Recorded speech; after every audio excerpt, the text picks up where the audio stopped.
আমাদের জীবনে ভয় এবং চিন্তা সবচেয়ে বড় বাধা। এতে শুধু আমাদের মনই কমজোরি হয় তা নয়, আমাদের সিদ্ধান্ত এবং কাজও প্রভাবিত হয়। কেরিয়ারের চিন্তা হোক, টাকা পয়সার চিন্তা হোক, অথবা সম্পর্কজনিত কোনো চিন্তাই হোক, প্রত্যেক ব্যক্তি ভয় এবং চিন্তায় ভুগে চলে।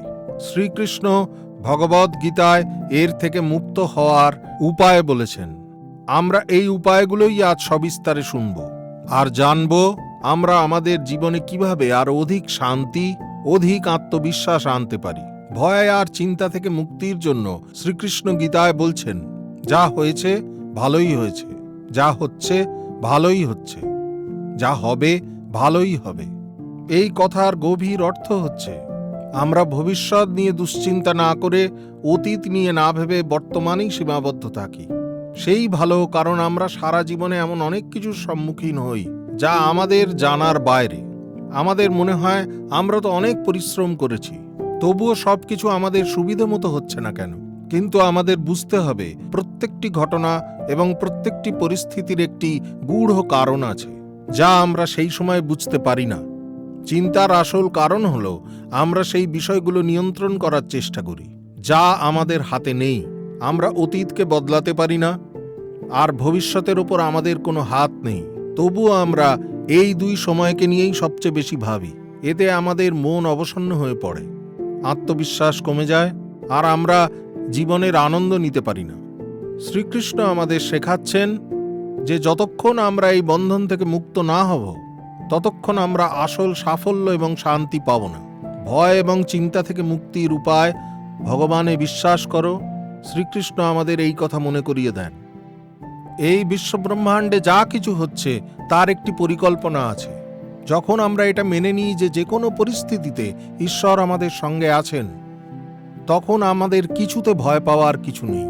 ভাবুন, যখন একটি বাচ্চা তার মাতা পিতার সঙ্গে রয়েছে, তখন তার কোনো ভয় থাকে না, কারণ তার বিশ্বাস থাকে যে তার মাতা পিতা তাকে রক্ষা করবে।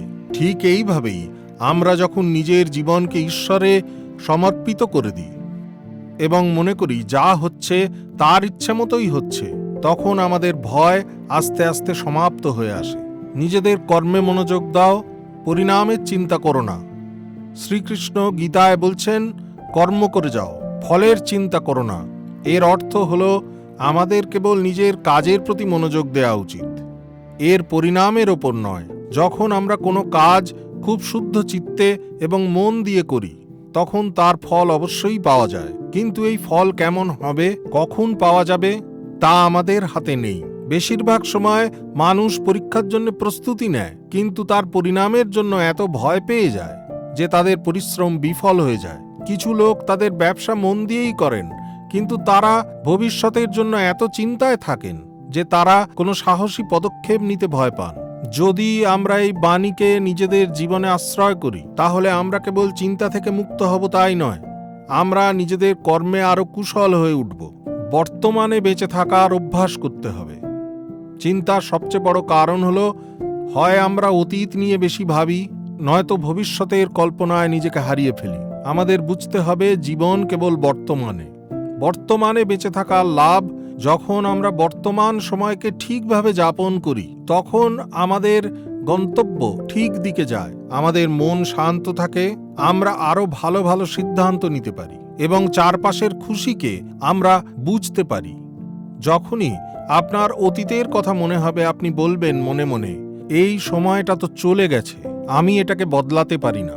যখনই আপনি ভবিষ্যৎ নিয়ে চিন্তিত হবেন, তখন নিজেকে বলুন, আমি এই মুহূর্তে যা করতে পারি তাই করব, বাকি ভগবানের ওপর ছেড়ে দেব। ধ্যান এবং যোগকে নিজের দৈনন্দিনের মধ্যে ব্যবহার করুন, যাতে মন বর্তমানে থাকে।